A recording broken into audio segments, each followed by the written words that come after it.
Sudarlun, Festival Tut Bedetring atau Meriam Bambu yang pertama kali dilaksanakan di Biren diikuti utusan dari 17 kecamatan.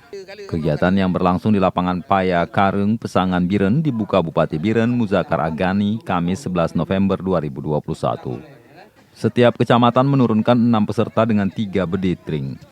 Para peserta mengenakan pakaian khas masing-masing mulai dari warna hitam, putih, dan memakai pita merah putih dan aksesoris lainnya.